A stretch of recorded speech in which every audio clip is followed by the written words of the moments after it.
Hi, and welcome to the first video under the course Excel for Managers. This video is going to talk about broadly the very basics of Excel and why is Excel relevant, what is an Excel file, and broadly what are the major features that are available to us using Excel. So that's what we are going to do as we go along looking at this video. It starts with the premise that we are absolutely new to Excel and we're going to pick up pieces from there and start building up on them as we go along, right? So let's first understand why is Excel relevant or why do we need Excel? The primary uses of Excel are to perform various mathematical and logical functions such that it helps in analyzing and interpreting the data for decision making. One of the other major functions of Excel is also around data representation. So how do I show my data to someone such that it makes sense and eventually again helping them in analyzing and interpreting the data. So eventually either we are performing some sort of logical mathematical sort of functions on it, or we are formatting and presenting data in a format that it helps anyone analyze and interpret the data for the primary purpose of decision making. Now, Excel is one of the most important tools that is relevant for us in terms of financial services as well as general management studies.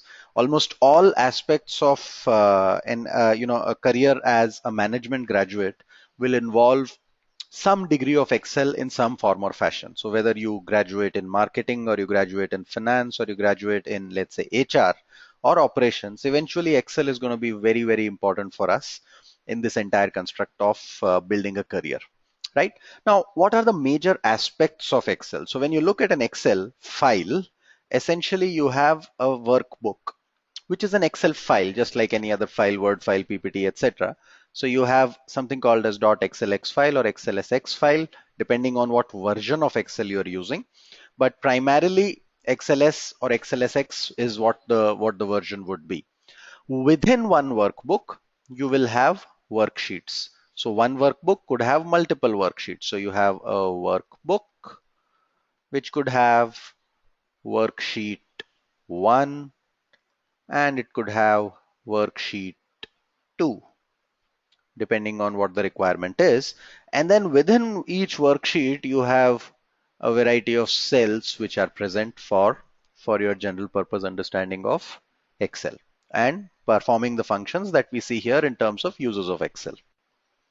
So let's see what it looks like. So this is what a general workbook would look like. So essentially, when you open an Excel file, it would kind of give you a space construct which would have these grids created. There are some toolbars here which are available. We'll come to them as we go along, but primarily this is your workbook and the name of the workbook is defined here. This is book1.excel, right? Book1 Excel is what we see. What is a worksheet?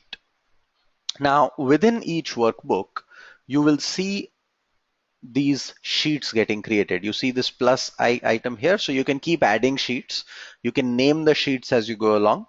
And this is primarily what a worksheet would look like essentially. And within these worksheets, you would have what are called as rows denoted by the numbers, and you have columns denoted by alphabets, right? So that's how you kind of create grids, and each of these portions is what is known as a cell, right? A cell is denoted by a row and a column number. So a cell is identified by a row number and a column number. Over here, we are saying, let's say we are looking at cell L6. So this is L and 6. Why? Because I am in row 6 and I am in column L. If I were to identify row E2, that's E and that's 2. So this particular cell is what gets identified as E2. Let's try one more. Let's say B12. So B and 12. So that's B12 for me. That's how we identify the cells and kind of perform whatever functionalities are available in Excel using data that is put in these cells. Whereas the data is identified by these cell numbers, which is a combination of a row and a column number. Fine. Let us now look at an actual Excel and try and look at these data points and look at these functions within the Excel file. So that's my Excel file as it would look like. You see on the left bottom corner, this is what a sheet looks like. It's called sheet 1. Can I name the sheet? Can I name the sheet to my requirement? I can. So if I do a right click here, I can rename it. So you see that gets selected. I can rename this as, let's say, anything. I can rename it as basics. So that's my basic sheet. I can also double click on this such that it selects, and I can rename it as basics 1, for example, right? And I click anywhere else and it kind of copies the name. I can add another sheet. If I click on this plus, it'll keep adding sheets. I can delete the sheet. I can also right click and insert a sheet, right? So I can insert a sheet by right clicking and it'll ask me what kind of sheet is required and it'll put in a sheet here, right? Now, let's rename this as well. Let's rename this intermediate and let's rename this double click and rename this advanced, right? This is what a cell is, right? Now, how do you identify the cell? This is column number F, and row number 5 is what we are looking at. So F5, where do you find F5 denoted? So if you have selected this, F5 will be denoted here on the left corner. That tells you that you are in cell F5, right? So essentially, that's what is the selection here, and that's what your cell number would be. Every cell is identified by a particular column number and a row number. If I select this one, you will note that the name has changed to case 7, right? Now we have selected case 7 and the name changes to case 7. Let's go back. Let's look at some other features now. So what you see on the top end of the file is something called as tabs in Excel. And these tabs essentially tell you what functionalities could work. So you have file, you have home, insert, and each tab will have a set of toolbars associated with it. So you could look at these toolbars and understand what functionalities we could do with Excel. All this will come at a later point of time, but for now we need to understand that these are known as tab data points. So these are tabs. Then we have these icons which are for minimize, restore, and close option for a workbook. If you click this cross here, that will close the workbook. If you click this minus here, that will minimize it to an icon. So eventually the worksheet will minimize itself and become an icon in your taskbar. And the square button here is like a toggle button which will toggle between full screen mode and a shorter size of the screen, right? So we'll look at this as we go along. How do you open a new file? So when you click on this file menu here, you get to a point which is called as new. So you get this bar here opens up, this menu bar opens up on the left hand side. You can click new and you can click on what is called as a blank workbook. There are some other templates which are also available, but primarily a blank workbook is what is required at most points of time, right? You can also open an existing file. Maybe you had saved a file earlier.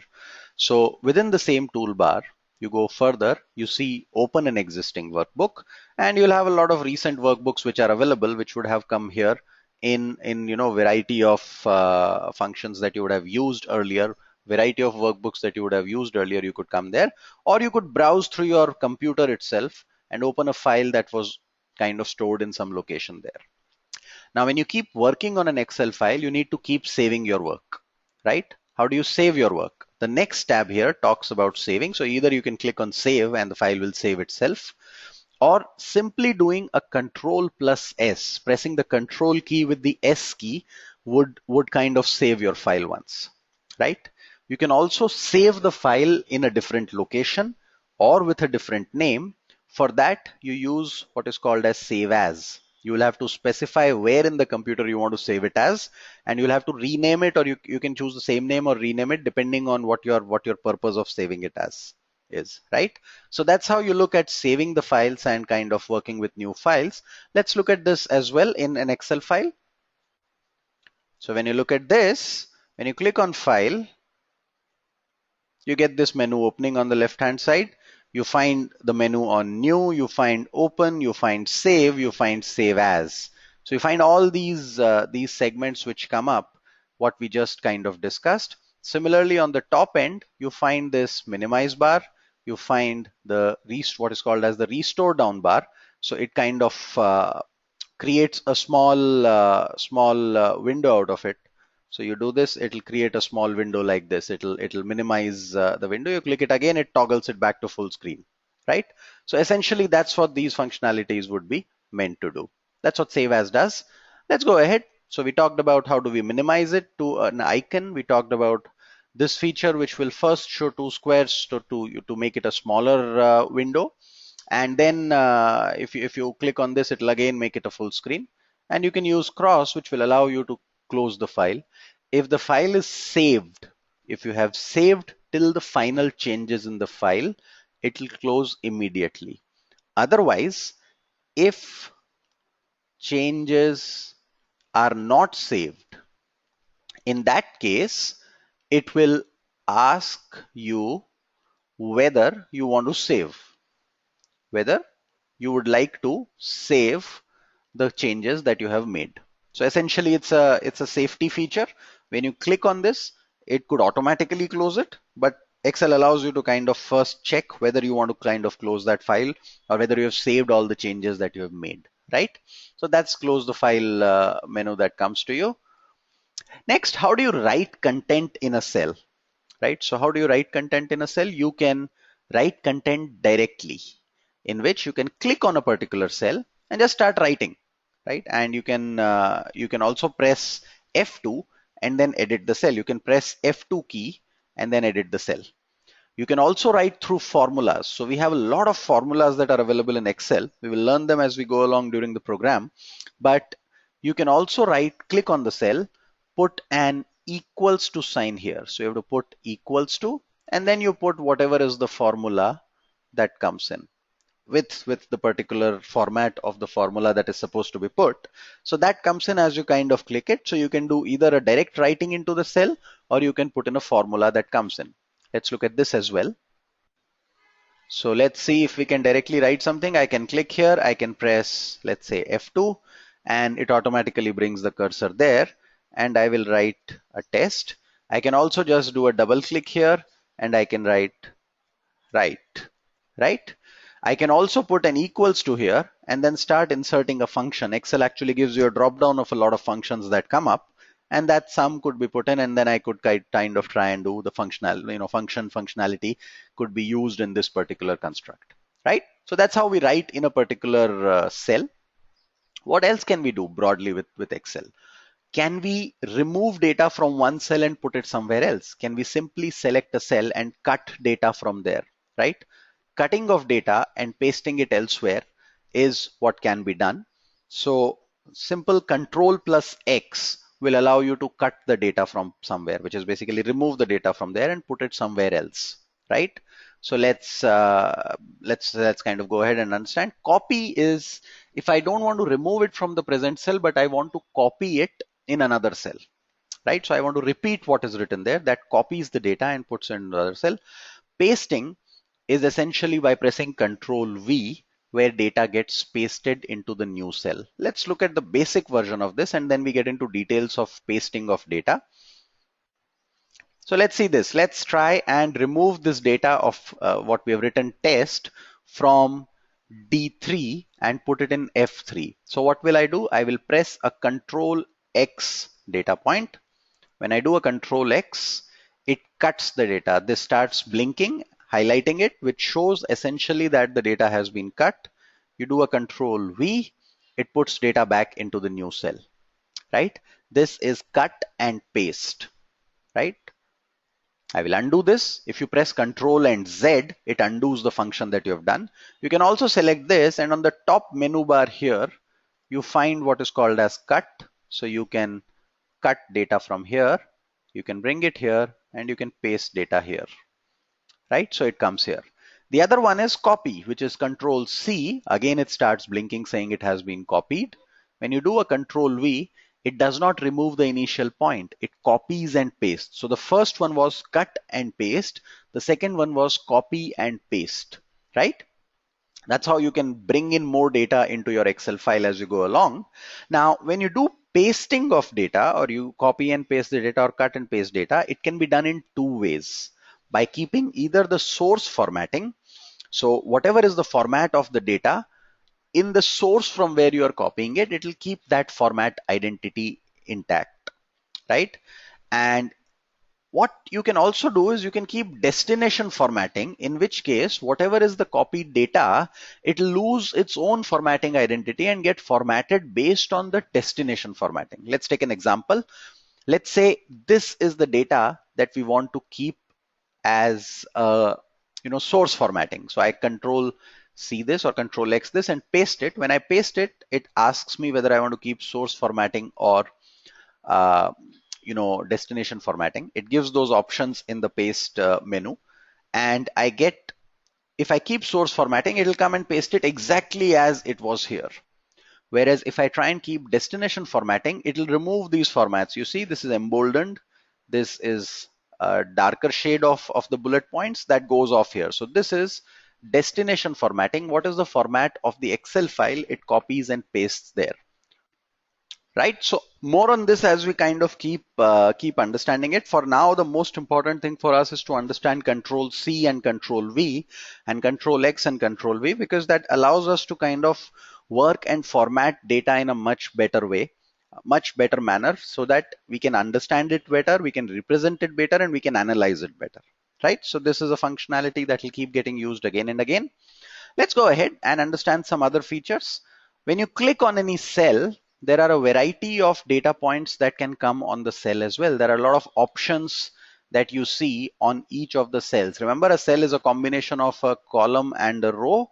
When you right click on it, when you select a cell and do a right click, you see all the options which are available, which could be cut, which could be copy, which could be paste, paste special, insert, delete, clear contents, and so on and so forth. There are a lot of data points which are available here, and we can kind of try and understand what works here and how do we kind of go ahead and do this data point. Let's try and look at this as well.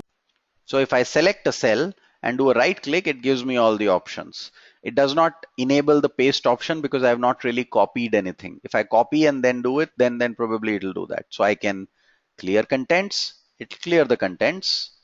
I can insert a cell. When I insert a cell, it asks me whether I want to shift the cells down, which means I insert something here and all these cells go down, or I need to shift it on the right side. Let's try this. So if I shift it on the right side, this is what will happen. Correct? I will do a control Z. If I, on the other hand, insert a cell and shift it down, then it takes these both down, right? Control Z. I can also choose to insert an entire row, in which case everything that is below this will go down. So what you see in row 4 will go to row 5 now, correct? I will undo this again, and if I insert a column, entire column, everything that you see in column F will go to column G, correct? So those are the functionalities of cells, where you can insert cells, we can kind of move cells lower, higher, move data from one cell to the other, while keeping formatting in whatever form or fashion we want to kind of keep intact, right? So these are cell options as we go along. We'll look at these also in more detail as we keep doing it. I would urge that you should try and explore some of these on your own in a new workbook. Just open a new workbook, try whatever you can, because Excel will throw a huge amount of possibilities for you, which you could explore as you go along by trying these line items, trying these options that are available to you at various points of time, right? So the more you try, the faster you will learn. Just look at that. Finally, what are the key applications of Excel?